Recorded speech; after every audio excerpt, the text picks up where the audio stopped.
Hi cuties, welcome back to my channel.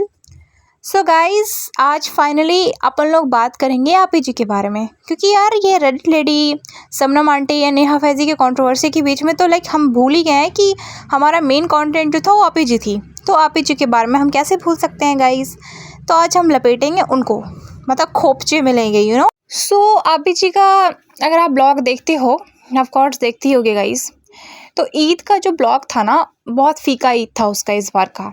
मतलब बहुत फीका। शी वॉज़ नॉट एक्सपेक्टिंग कि ये इतनी फीकी ईद होगी। She was expecting something else.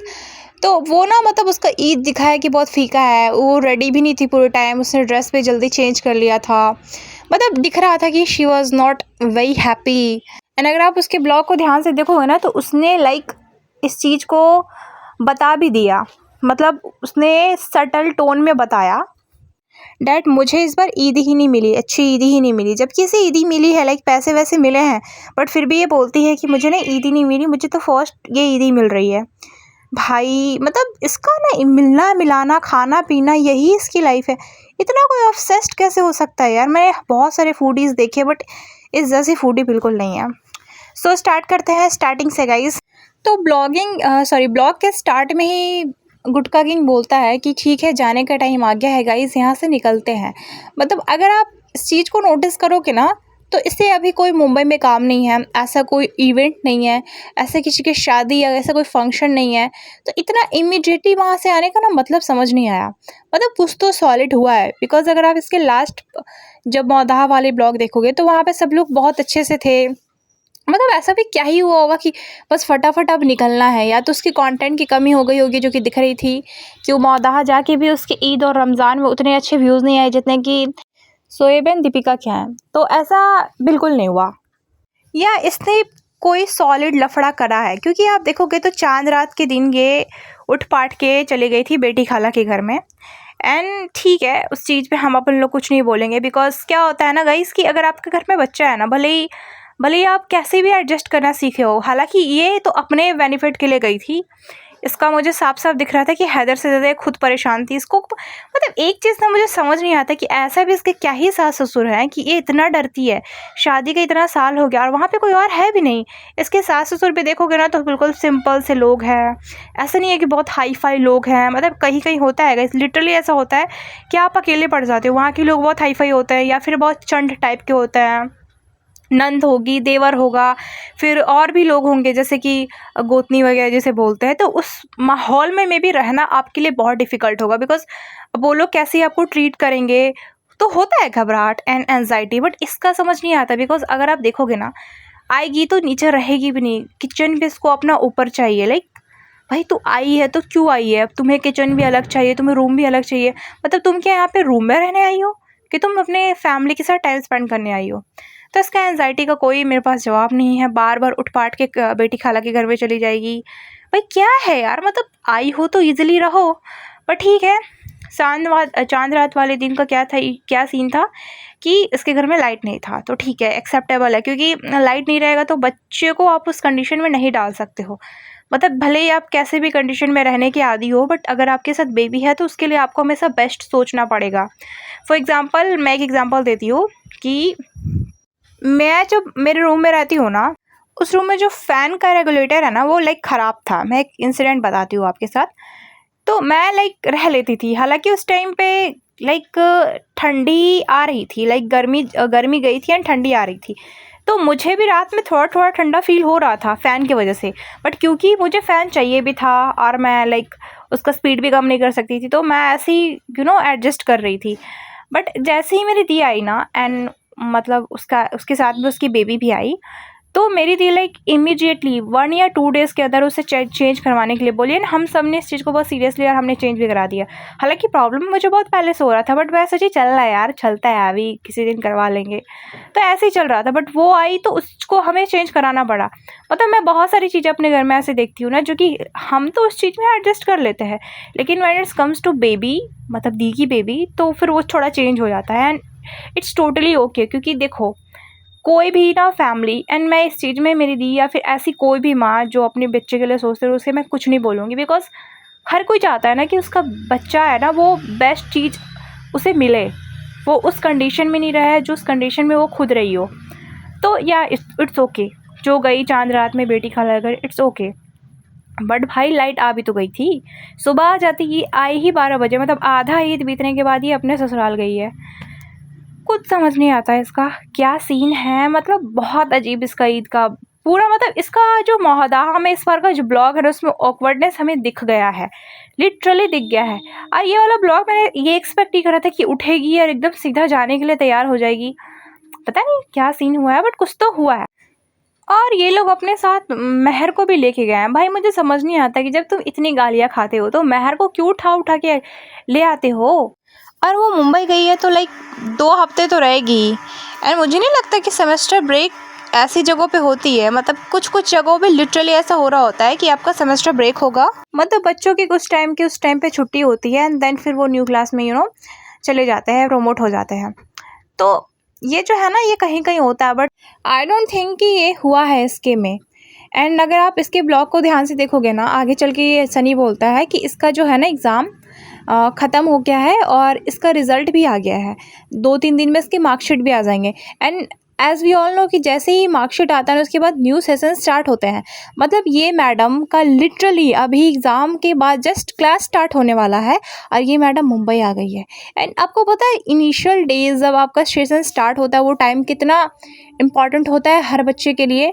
उस टाइम पे बहुत इंपॉर्टेंट चल रहा होता है। आप कभी और एब्सेंट कर दो चलेगा, लेकिन आप जब न्यू क्लास में जाते हो आपको मे बी नए टीचर से इंट्रोड्यूस करवाया जाता है कि ये सब्जेक्ट आपकी लेंगी, ये सब्जेक्ट आपका रहेगा, ये बुक रहेगा, ये यहाँ से आपको नोट्स लेना है, बहुत सारी चीज़ें समझाई जाती है। मतलब इंट्रोडक्शन, बच्चों को हर चीज़ से इंट्रोड्यूस करवाया जाता है, बुक से लेके कॉपी से लेकर के, कहीं के स्कूल में लाइक ये भी होता है कि आपको ये सर्टेन कंपनी की कॉपी यूज़ करनी है या फिर हम आपको कॉपी प्रोवाइड करेंगे या बुक प्रोवाइड करेंगे, कहीं के स्कूल में ये भी होता है।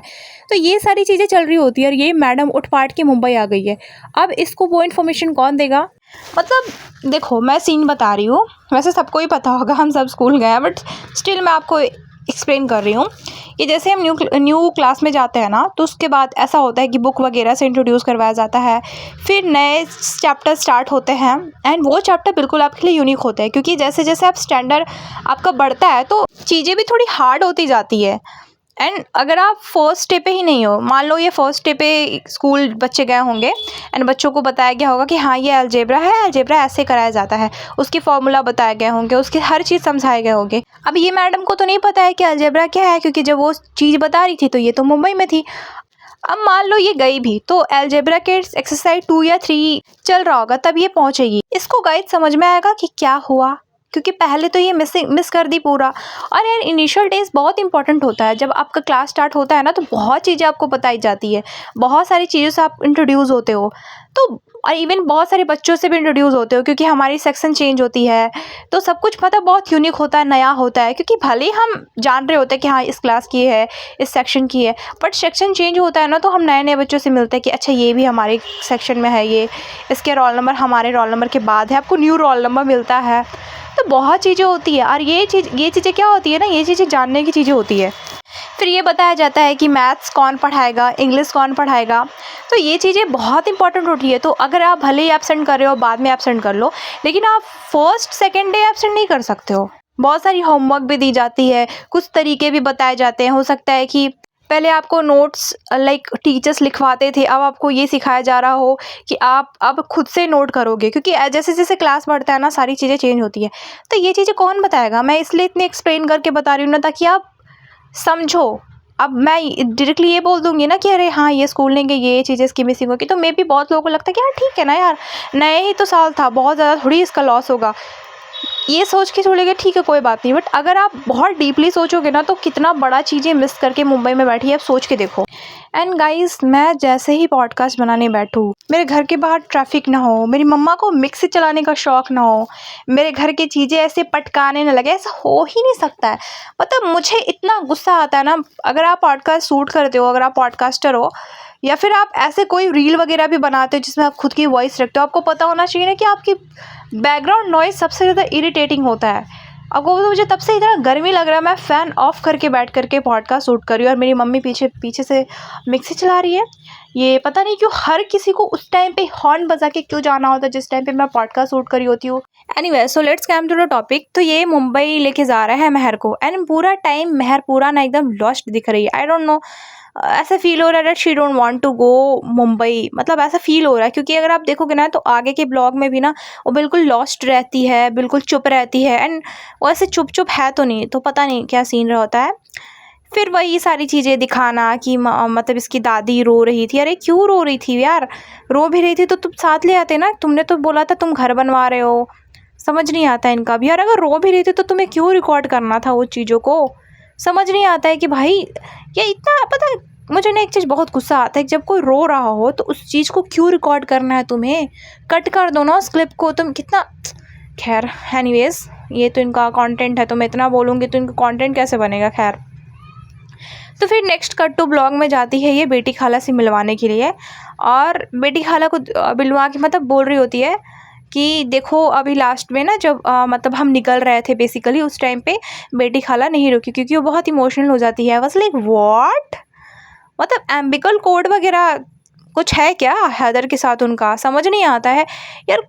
देखो ये बहुत इरिटेटिंग लगता है। I am so sorry, may be मैं रूड साउंड करूँ बट आप एक बार सोच के देखो, वो बच्चा जो आपको खुद का बच्चा नहीं हो उससे आप 2 हफ्ते के लिए, सॉरी 1 हफ्ते के लिए, क्योंकि 2 हफ्ते ये रहने ही नहीं देगी। I know this very well कि हफ्ते हफ्ते आ रही है बेटी खाला किसी न किसी के साथ है, किसी न किसी को लेके। तो मान लो 1 हफ्ते के लिए वो एंजॉय करिए, जबकि 24/7 वो हैदर की नैनी बनी फिरती है। उसको बुरा लगेगा?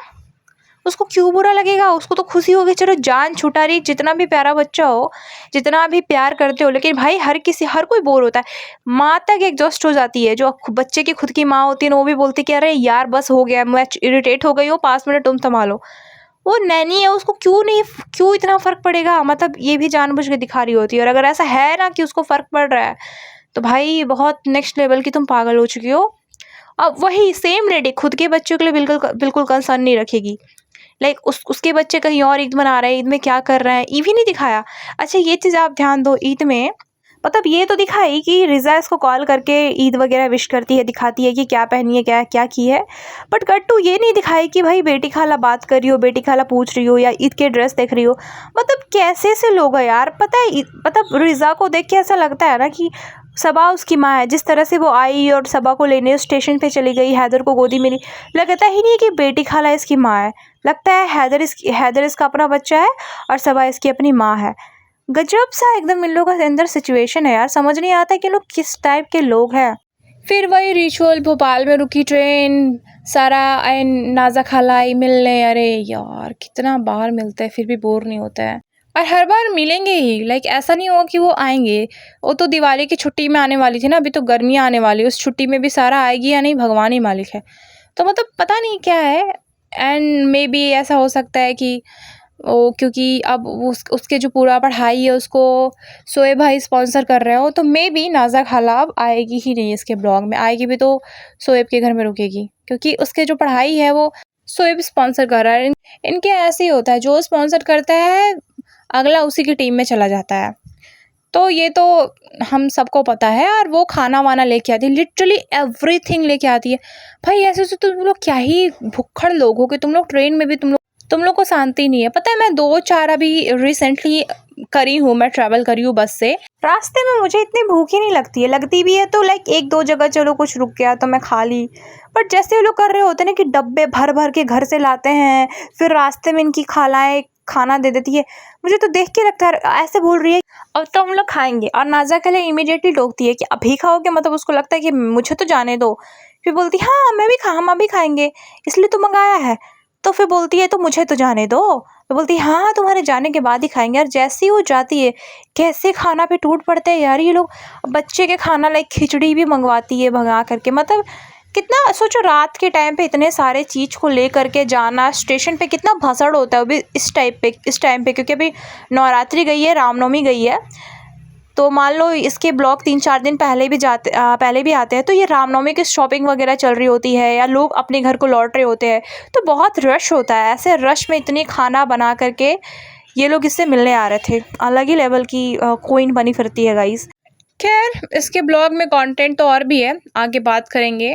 जैसे कि सनी का झूठा कसम खाना, और भी इसने बहुत कंटेंट दिए हैं, अपने ससुराल वालों को शेड करा है बोल के कि मुझे तो ईद ही नहीं मिली। यार इतना क्या तुम्हें प्रिंसेस ट्रीटमेंट चाहिए होता है कि अभी ये जस्ट एंट्री की है, मैडम के लिए सजा वजा के रखा गया है। भाई मुझे तो कोई इतना सरप्राइज़ करे तो मैं सरप्राइज से ही बोर हो जाऊँ कि भाई आप कुछ ऐसा करो जो नॉर्मल हो, ताकि मुझे नॉर्मल फील हो। मतलब क्या है, कहीं से भी आएगी, पिछले बार भी शायद से कहीं से आई थी, तो इसके लिए सरप्राइज़ वगैरह गिफ्ट प्लान थे। 8.1 या 23 मिलियन होगा, उसमें भी सरप्राइज़ वगैरह तैयार किए जाते हैं। मतलब इस मैडम को कोई काम धंधा नहीं है खुद को स्पेशल फ़ील कराने के लिए। और मुझे तो ये सब भी फ़ोर्स लगता है। मतलब कोई भी बच्चा खुद से क्यों, कोई इतना अच्छा नहीं होता है गाइस कि खुद से ये सारी चीज़ें करे, ठीक है? खुद ही बोल देती होगी सास-ससुर को सेट करवाने के चक्कर में कि अरे रिज़ा मुझे स्पेशल फ़ील कराओ, मैं तो क्वीन हूँ ना। एनीवेज़ गाइस, बाकी के पॉडकास्ट पे मैं खुलासा करूँगी बाद में। तो मिलते हैं नेक्स्ट पॉडकास्ट में, तब तक के लिए bye bye, take care and see you soon.